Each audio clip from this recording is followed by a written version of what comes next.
अच्छे लोगों की मृत्यु जल्दी क्यों हो जाती है, जानने से पहले लाइक सब्सक्राइब जरूर करें। नंबर 1।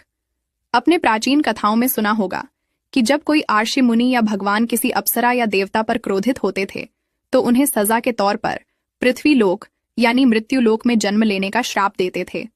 नंबर 2। यह मृत्यु लोक समस्त ब्रह्मांड में ना तो अच्छी जगह है न बुरी जगह। जब हम जन्म लेकर यहाँ आते हैं तो हमें इस मृत्यु लोक की माया जाल और मोह माया घेर लेती है। हमें यह मृत्यु लोक अच्छा लगने लगता है और यहाँ रहने वाले लोगों से मोह हो जाता है। नंबर 3। अगर किसी जीवात्मा ने मृत्यु लोक में बहुत बुरे कर्म किए हैं, बहुत ज्यादा लोगों को सताया है, लुटा है, दुख पहुंचाया है, तो उसे दूसरे जन्म में उन सभी के साथ हिसाब चुकाना पड़ता है। इसलिए उस जीवात्मा को लंबा सुबह उठते ही ये 3 काम करने वाले लोगों के घर में कभी नहीं आती है गरीबी, हमेशा रहते हैं मालामाल।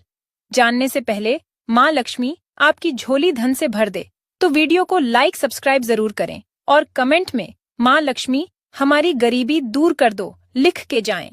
नंबर 1। जिस घर में सूर्योदय से पहले झाड़ू लग जाए उस घर में सुख समृद्धि की कमी नहीं होती है।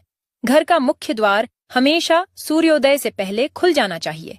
खिड़कियों दरवाजों से आती सूर्य की पहली किरण घर में धन के भंडार भर देती है। नंबर 2। आमतौर पर लोग सुबह आंख खुलते ही अपने दैनिक कार्यों की शुरुआत कर देते हैं, जबकि उन्हें सबसे पहले ईश्वर का नाम लेना चाहिए। आपको राधे कृष्ण सीताराम जैसे शब्दों के साथ आपको दिन की शुरुआत करनी चाहिए। नंबर 3। सुबह उठने के बाद भगवान सूर्य को जल जरूर चढ़ाएं। ऐसा करने से दरिद्रता कोसों दूर रहती है। अपने पति से ऊंची आवाज में कभी बात मत करना, क्योंकि जो आपको सारी खुशियां देता है अगर वही खुश नहीं रहा तो आपकी खुशी फीकी पड़ जाएगी। अगर हमारी बातों से सहमत हो तो कमेंट में यस जरूर लिखें। सुनो, दोबारा गर्म की हुई चाय और समझौता किया हुआ रिश्ता, दोनों में पहले जैसी मिठास नहीं रह जाती। इंसान अकेला जीना सीख जाता है जब उसे यह पता चल जाए कि अब उसका साथ देने वाला कोई नहीं होता। स्त्री की गोद और पुरुष की जेब अगर खाली रह जाए तो दुनिया जीने नहीं देती।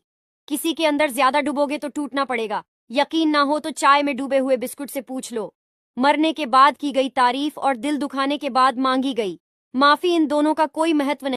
रोज पूजा करते हो तो इन बातों का रखे ध्यान। जानने से पहले लाइक सब्सक्राइब जरूर करें। नंबर 1। पूजा यदि रोज करते हैं तो समय एक ही रखें, 10 या 15 मिनट की देरी चल सकती है। नंबर 2। किसी कुत्ते या भिखारी को रोटी दे या न दे, पर दुत्कारे नहीं। नंबर 3। घर में कूड़ा करकट जाले न लगने दे, उन्हें समय समय पर साफ करते रहे। नंबर 4। कपड़े साफ और धुले हुए ही पहने। नंबर 5। झाड़ू संभाल कर रखे। लाश को हाथ लगाता है तो नहाता है, पर बेजुबान जीव को मार के खाता है। छोड़ देते हैं भोजन जिसमें एक बाल होता है, फिर क्यों खाते हो अंडा जिसमें एक माँ का लाल होता है। एक औरत बेटे को जन्म देने के लिए अपनी सुंदरता त्याग देती है, और वही बेटा अपनी सुंदर बीवी के लिए अपने माँ बाप को त्याग देता है। जीवन में हर जगह हम जीतना चाहते हैं, सिर्फ फूल वाले की दुकान ऐसी है जहाँ हम कहते हैं हार चाहिए, क्योंकि हम भगवान से जीत नहीं सकते। यकीन मानिए ये पेज आपका सोच और जिंदगी दोनों। जवानी में इन बातों का ध्यान रखें, वरना बाद में पछताना पड़ेगा। लेकिन आप लोग वीडियो तो देख लेते हैं पर लाइक और चैनल को सब्सक्राइब नहीं करते हैं, तो पहले लाइक और सब्सक्राइब जरूर कर दीजिए। चलिए वीडियो शुरू करते हैं। नंबर 1। अपने शरीर का ध्यान रखिए। आपका सबसे बड़ा साथी आपका शरीर है, आपके जीवन साथी से भी ज्यादा। नंबर 2। अपने जीवन साथी को सदैव आदर एवं सम्मान दे तथा छोटी मोटी बातें निपटाते हुए चले, अन्यथा आपको वृद्धावस्था में बहुत अकेलापन महसूस हो सकता है। नंबर 3। हेल्थ इंश्योरेंस जरूर करवाएं।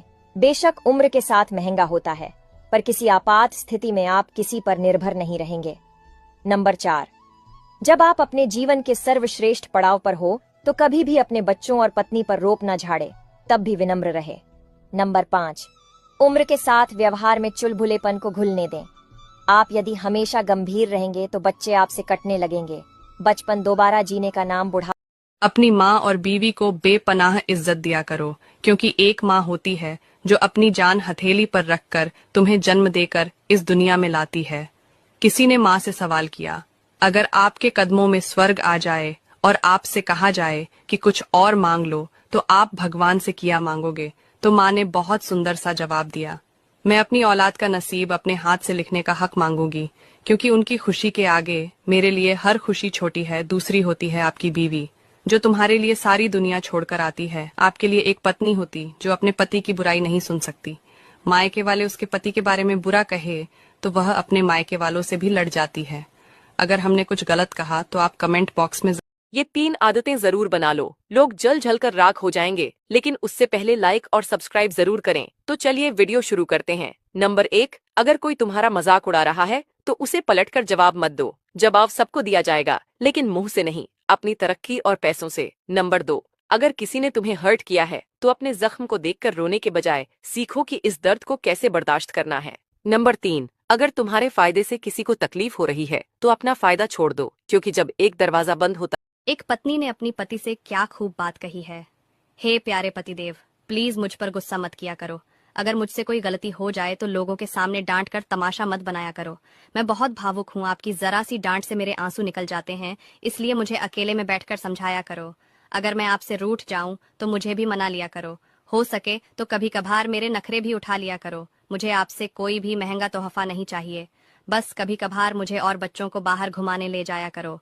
हमारे लिए बस इतना ही काफी है। मेरी ना सही, लेकिन मेरे हाथों से बने हुए खाने की तारीफ कर दिया करो। आपको नहीं पता कि मैं आपके लिए कितने प्यार से खाना बनाती हूँ। हमेशा मुंह फुलाकर घर मत आया करो। आपको नहीं पता मैं और आप कि बच्चे आपका घर आने का कितना इंतजार करते हैं। पत्नियां बहुत ही ज्यादा प्यारी होती हैं, इसलिए उनका दिल मत दुखाया करो। क्या मैंने ठीक कहा? नीचे कमेंट में जरूर बता।